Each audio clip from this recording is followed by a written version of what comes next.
آج ہم آپ کو ایک ایسے جنگل کی کہانی سناتے ہیں۔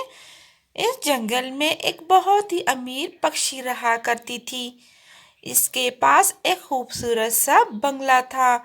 یہ بنگلہ باہر سے دیکھنے میں انتہائی خوبصورت تھا اور یہاں کے اندر رہنے والے پکشی اتنے زیادہ دل کے اچھے نہ تھے۔ یہاں ان کے پاس ٹنی نامی چڑیا بھی کام کرتی تھی، جو ان کو پکشیوں کی خدمت کیا کرتی تھی، ان کے لیے کھانا بناتی اور ان کے گھر کی صفائی کرتی اور ان کے گھر کا سارے کام کیا کرتی تھی۔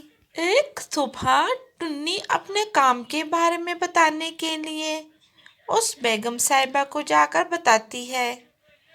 اس بیگم صاحبہ کو پتہ نہیں کس بات پہ غصہ آتا ہے اور وہ ٹنی کو بہت باتیں سناتی ہے اور ٹنی سے کہتی ہے، ارے چل نکل، تو نے تو گھر کا کوئی کام بھی ڈھنگ سے نہیں کیا ہے اور سارے کام کا ستیہ ناش کر دیتی ہو۔ ارے نہیں بیگم صاحبہ، میں تو آپ کے گھر کا اتنے اچھے سے کام کرتی ہوں۔ میں نے تمہیں کہا ہے یہاں سے نکل جا، میں نے تمہاری شکل نہیں دیکھنی ہے۔ یہ کہہ کر بیگم صاحبہ تو لیٹ جاتی ہیں اور ٹنی کو اس گھر سے نکلنے کا کہہ دیتی ہے۔ ٹنی بیچاری کے پاس اس کے علاوہ کوئی سہارا نہیں تھا۔ اس کے نہ ماتا پتا تھے، نہ کوئی بہن بھائی، اور وہ جنگلوں میں نکل جاتی ہے۔ پورا دن جنگل سے ادھر گھومتی رہتی ہے اور اسے ایک سوکھا پیڑ نظر آتا ہے۔ ٹنی اس سوکھے پیڑ کو لا کر پانی ڈالتی ہے۔ ارے یہ بیچارہ کتنا پیاسا ہے۔ اسی طرح اس کو پیڑ کو پانی ڈال کے پھر آگے نکل جاتی ہے۔ جنگل میں اسے ایک بوڑھیا پکشی دکھائی دیتا ہے۔ ارے ارے پکشی، چھوٹے پکشی، ارے مجھے آج بہت پیاس لگی ہے، اگر تم مجھے ندی سے پانی لا دو تو۔ ارے بوڑھیا ماں، کیوں نہیں، میں آپ کو ابھی ندی سے پانی لا کر دیتی ہوں۔ ٹنی پھر ندی سے جا کر اس بوڑھیا ماں کو پانی دیتی ہے۔ وہ پانی پی کر ٹنی کو بہت دعائیں دیتی ہے اور ٹنی وہاں سے پھر آگے نکل جاتی ہے۔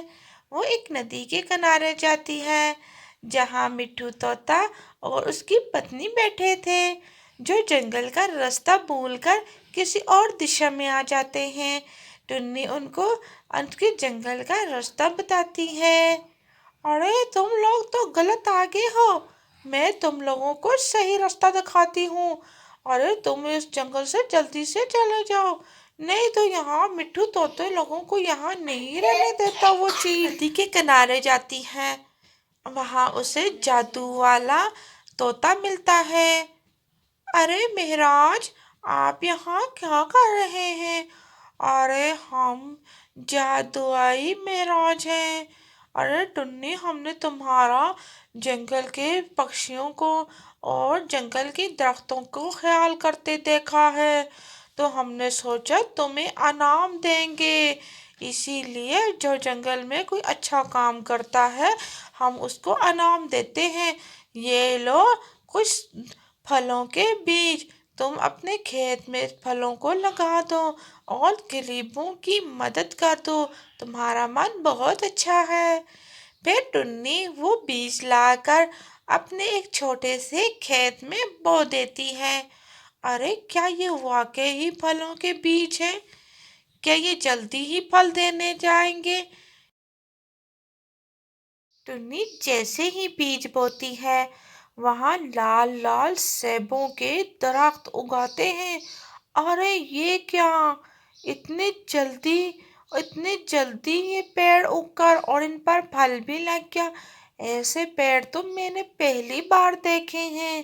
ارے وہ مٹھو مہراج بالکل ٹھیک کہہ رہا تھا، یہ تو واقعی ہی جادو والے پیڑ ہیں، جن کا بیج لگاتے ہی اتنے بڑے بڑے پیڑ اگائے ہیں۔ ارے ان اتنے زیادہ ایپل کا میں کیا کروں گی؟ ارے کتنے مزیدار اور کتنے لال لال سیب ہیں۔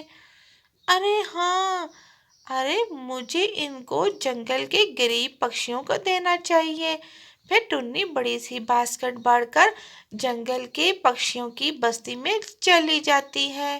ارے بستی کتنی دور ہوگی، ارے قریب ہی ہوگی۔ پھر ٹنی جنگل سے گزرتی جاتی ہے اور پھر وہ جنگل کے بستی میں پہنچ جاتی ہے اور وہ گھر گھر جا کر جنگل کے پکشیوں کو سیب دیتی ہے اور اس کا من آج بہت خوش ہو جاتا ہے۔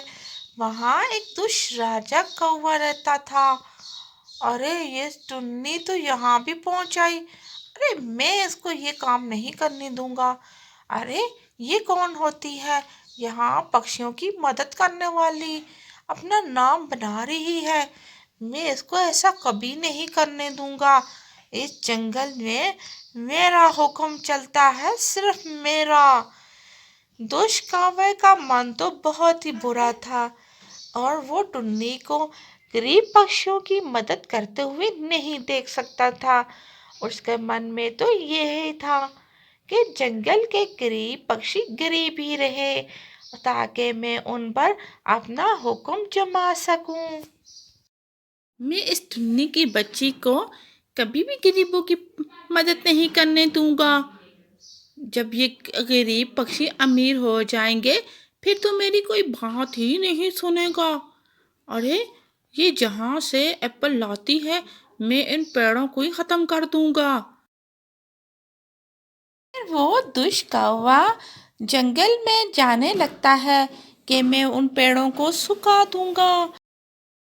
جب دش کوا راستے سے جا رہا تھا، رات کو بہت تیز آندھی اور بارش ہوتی ہے اور بہت زیادہ طوفان آنے کی وجہ سے وہ دش کوا اس طوفان میں بہہ جاتا ہے کیونکہ اس کا من بہت برا ہو چکا تھا۔ وہ ٹنی کو نیکی کا کام نہیں کرنے دے رہا تھا، اس کے من کی برائی کی وجہ سے وہ اس طوفان میں بہہ جاتا ہے۔ تو آج کی کہانی اگر اچھی لگی ہے تو چینل کو سبسکرائب کرنا بالکل مت بھولیے گا۔ تو ہم آپ لوگوں کے لیے اسی طرح کی مورل انٹرسٹنگ سٹوری لے کر آتے رہیں گے۔